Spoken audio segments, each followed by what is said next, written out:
Good morning and welcome to the Fox 26 After Show on Fox 26, the Facebook Live After Show. So glad you guys could join us. We're doing something a little differently today.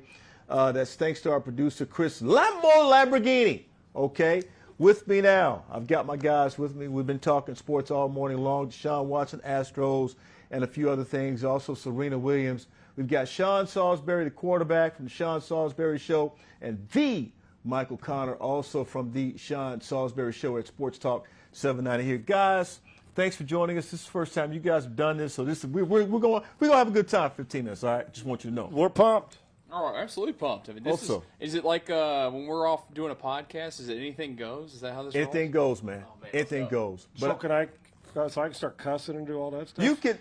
No, it's for the kids. You had to maybe that. I thought about that for a minute. Wait, can we actually curse? I don't, But anyway, well, you might want to curse after this. Let's start out talking to Shaun Watson. And I know you guys want to see my colleagues today. You want to see Sally. You want to see Denise. You want to see Chelsea. You want to see Lena Maria. You want to see Mike. You want to see them all. But today, again, we're doing something a little differently. Chime in if you have questions. You want to talk to the quarterback, Sean Salisbury. You want to talk to Michael Connor. You want to ask him questions about what's going on in the sports world, plus other life stuff, okay? There's other life stuff you might want to ask him. You want to know some things from these guys. You want to know if Michael Connor's single, and I can tell you right now the guy's single. No. You are married. How many kids you got? Engaged. He's engaged. Oh, he's married. How many kids? I don't have any kids. You don't have any kids I yet? got 4 kids in my house, though. But I got dogs? in my house. They're nephews? Yeah. Okay, so he's engaged. And he can confirm that. Yeah. Not a confirm nor deny. He can confirm that. He can confirm. Can confirm. Yes. I got you. I'm going bowling this afternoon with 4, 12, 14, and 10. That's pretty cool. That's over under $175 for you. Oh, under. I'll be a 150 at best. nice. Yeah. Very nice. All right, let's get it going. Let's talk about the Shaun Watson, the hearing.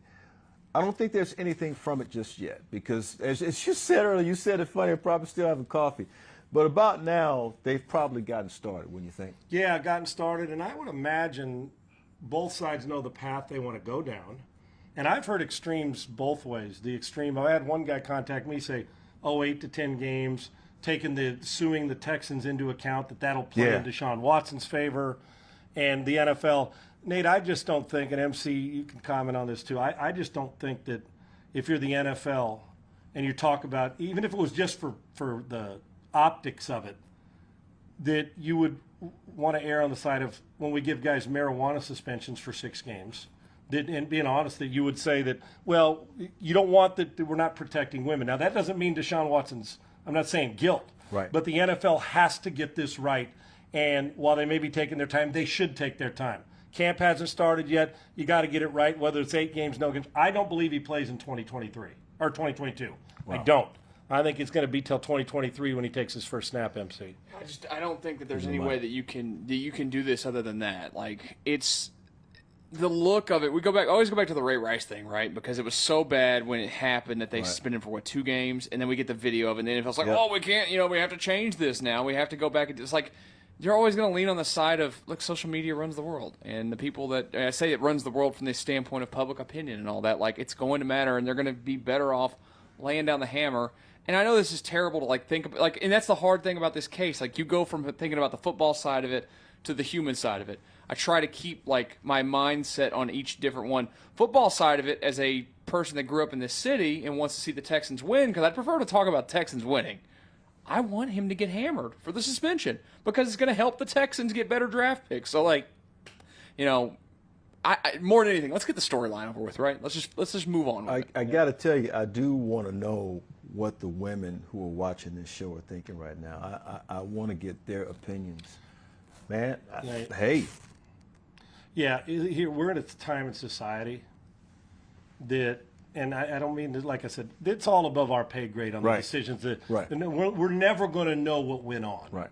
Okay, but we sure as hell got to listen to both sides, all the women and Rusty Hardin, the Deshaun Watson side. But yeah, I would think because the season starts and when he plays again, he's going to get on with a $230 million career. If you're not taking into account what the alleged victims and the accusers are going through, and I don't know where the whole truth lies, then we're not doing the right thing, taking it and listening, right? Not just hearing, but listening. And yeah, I mean, I can't imagine what they're going through, but society just gets on, and we want touchdown passes. You got to be able to compartmentalizing is a tough thing to do, but you got to take that into account because it's serious stuff. This is serious. You were a quarterback in the league for a number of years. Great, successful career. Also, starting quarterback at USC, I might add. For you, USC Trojans. Don't forget the Trojans. That's right, the Trojans. So, right. Look, you play in the league. If you were in that locker room and you were a quarterback in that locker room and Shaun Watson was starting quarterback, I know what you said on the show. Poo-poo on that, okay? Poo-poo on that because Okay. you can play. All right, but how would you feel? Is Deshaun, am I replacing him right now because he's not playing, or is he in the same meeting room? You may have to replace him. Okay, well, first off, as a teammate, I'm compartmentalizing. While I may be in a different moral compass, when they're a teammate in the locker room, you embrace whoever's your teammates, even though maybe somebody is somebody who's likes to go out at night and doesn't stay, or somebody maybe wasn't a good father, or somebody has cheated on somebody, or somebody gambled. All those things that I'm not the one who's going to be I'm not their judgment day. I'm there to judge them the way I see them and the way they treat me, although I may think different and I don't want to hang out with them when we leave the building. Does that make sense? So I will always embrace a teammate, whether I disagree with their take on politics, religion, or what's going on with the law or not the law, right? And that doesn't mean you support what he's done off the field or what allegedly he's done. As a teammate, I embrace him. If he's my quarterback, I want us to win and I want him to play, and I'm there and I'm a listening ear and a helpful, watchful eye if I'm the backup. If he's not playing and I'm the starter and he's out of the building, my responsibility is to win. My responsibility is to win and know that when he comes back, 230 million reasons why, he's a better player. He's going to start. But I've been in this situation, not with what's gone on off the field with another quarterback, but where there's a better player in the building, but when he gets hurt or isn't playing, my job is to win. Yeah. And it can be the difference in winning. The backup can be the difference in going to the playoffs or coming up short. So I take great responsibility because not just for me, I don't want to let my teammates down. Yep. And I'm getting paid, so my job is to hold it down or do it. If it's a full season, win as many games as I can because I know Deshaun, when he comes back, is a great player. That's exactly right. Well, we also know that the Texans are being sued, too, because of the NDAs, the non-disclosure agreements. Wow. And other things. They enabled him. So we want to move on. Let's talk about the Astros. Speaking of winning, Astros today.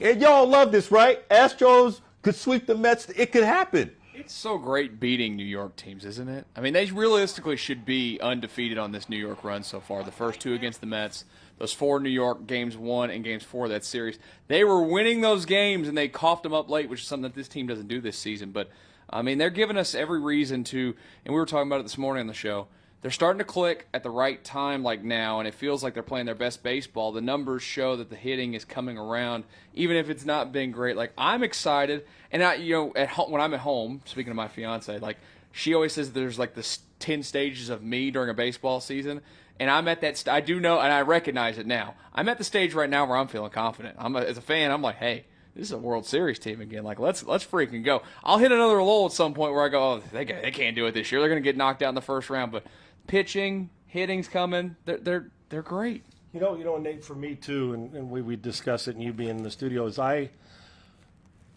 know what we've had. The corner infielders, to me, when Bregman and Yuli now starting to pick this up, makes for a dangerous opponent for opposing teams. And I talked to a guy who's a diehard Yankee fan, switching from the Mets, the game today, to the Yankees, and how that series turned out. And he's been in the media a long time, and he, matter of fact, watched Mickey Mantle play with his dad when he was a kid. So he's old, is basically. And I kid him, he's just old. He said he doesn't believe, and he doesn't believe the Yankees would be favored against the Astros, and he doesn't want that matchup. So that's the message they're sending is good. And look what the Yankees got, the MVP in the league and Aaron Judge. The message they're sending, and I don't think, in MCF times, I don't think we've seen their best baseball, meaning the Astros, because they're just starting to get in the whole lineup hitting. Right. If they keep pitching like this, and the difference between the Astros and a team like the Yankees, if everything else is equal, they homer, meaning the Yankees, the Astros homer, but they put the ball in play.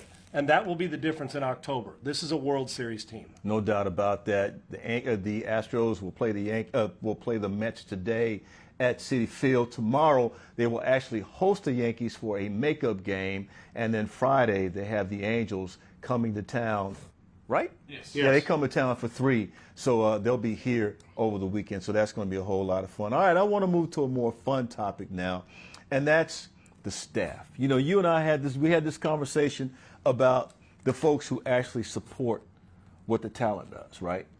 And Yeah, they should get paid a lot more than they us. should get a Absolutely, whole yes. they should make And a more whole lot recognition, more money right. and get a whole lot more recognition. And I just want to say to my staff back at Fox, to our staff back at Fox 26, and our support and everyone who works with us, you guys know how much I really, really love you guys. You guys know this. Shaun, I think you talked about that, though. You talked about how the support staff, you know, the techs, the photographers, everyone, how they deserve a lot of love. You talked about that earlier. Everywhere I've ever been, and I've shared stories when my 12 years on national TV at ESPN, you guys, they see Sports Center, they Yep. see the hot take shows. Yep. What they don't see is a 22-year-old fresh off Syracuse campus sprinting down the hallway. So at my time, Dan Patrick and Stuart Scott could get their shot sheet on a midnight highlight because a game ended late on the West Coast, right, for live Sports Center. And they want to do it right. And then that person ends up being running Big Ten Network 15 years later. Yes, yes. But and I'm being honest about this. I walked in and out of that building. When I walked in as a young guy after my playing career to see the crew and then what they do and then walked out 12 years later, do you know that I was still fascinated and amazed at how good they make you sound, how good they make you look, and how hard they work for so little recognition. And every talent that's ever put a mic in their face recognizes that buildings don't go. They are the engine. We're nothing more than the cosmetic. Me now, you do it all, but I trust me, I could never do what I did without those people and the production crew and behind the scenes. And that's not just hyperbole; it's the truth.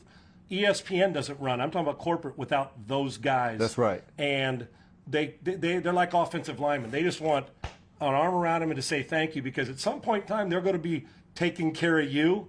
They're the best in the business. Production crew and the people behind the scenes, there's nobody better. And speaking of production crew, we always pay homage to folks back at the station. We always do it. You know, there's one particular person that we want to pay homage to today. His first name is Johnny, but we gave him a nickname. And we gave him this particular name because one day I happened to watch him walk. And I was also given a little help, you know, by the nickname that we should call this guy. We gave him the nickname Johnny Big Toe Rodriguez. Show us why we call him Johnny Big Toe Rodriguez. We call him Johnny Big Toe Rodriguez because of this. If you take a look at the foot, take a look at that shot. That shot tells you everything you need to know. That is why we call him Johnny Big Toe. Half of the shoe is designated strictly for his toe. Good gracious. Yes, just half the shoe is designated for his toe. You know when you see somebody's body and they got a long torso and a Yes. short lower, Yes. or vice versa, Yes. where their legs are up to their armpits? Yes. He's the shoe version of that. Yes. And Yes. what does he wear? AAA or triple? What do they That call is- What's I don't- the width of a shoe? I don't know. What do they call that? What's the letter on the width of a shoe? Do you know what I'm saying? It's D. Is it D? or something? Yeah. I guess we can't say double D, can No. we? But in shoes you yes, can. yes. So when you look at that foot, I'm just letting you look at that shoe, I'm just letting you know that half the shoe has Is it frostbitten? No! Okay, I just wondered. It's his normal toe. Okay. But the job that he does every day, we love it. We appreciate him. When he gets a pedicure, it takes 8 people. Hey, I'd like to make a reservation for a pedicure. My name's Johnny. Well, okay, who would you like? 12 of them. Okay, 12 of them, because you can land a helicopter on my big toe. The only guy in history with a big toe bigger than a heel. Johnny Big Toe. Man, Next we up, gotta go. a Oh mafia my movie. God. This has been, oh my goodness. Speaking of giving love to the crew. Okay, Johnny, we gave you love, man. There's your love. We gotta say goodbye. I want to thank Shaun and Michael. And I need your help. Okay, I need your help. So I need you to say these names as we go. You ready? I need you to say them with Okay. personality. You ready? Okay. Go. Daniela Cinderella, the very stylish Janae, Yep. Lisa. Is it Rhoda, big personality Shanette? Yes. Barbie doll Barbie. Yes. Carolina Lena Sanchez. Yes. Jessie, the great Berman. That's Jessica. Oh, did I say? That's Well, I call her Mark but Berman's Jessie, though. daughter. But can't you call her Jessie? That's a I good think nickname. they call her Jess. Okay, Jessica, Jessie. Come on, now, let's put ego Go out with of it, right? There we Go with it. right. Okay, we got Rico the Suave Jones. Yes. Producer Mark Coleman with his oatmeal and oat milk. Yes. The Lion Grambling grad Kevin Collins. He's the chef, director. Okay, the chef John Butler, also known as Mr. Meat. That name, courtesy of Johnny Z Big Toes Rodriguez. That's 2 big toes. That's double big toes. Yes. Oh, it would look like a Z. See, you're going up, and what do you think I am? Johnny Two Big Toes. Let's skip that one. Skip that one. Let's go to Don this Juan, one. Yes. Big Daddy Bradley, the mayor Dave Lanier. That's him. I know that. Texas Tech Grandpa Mark Jenner.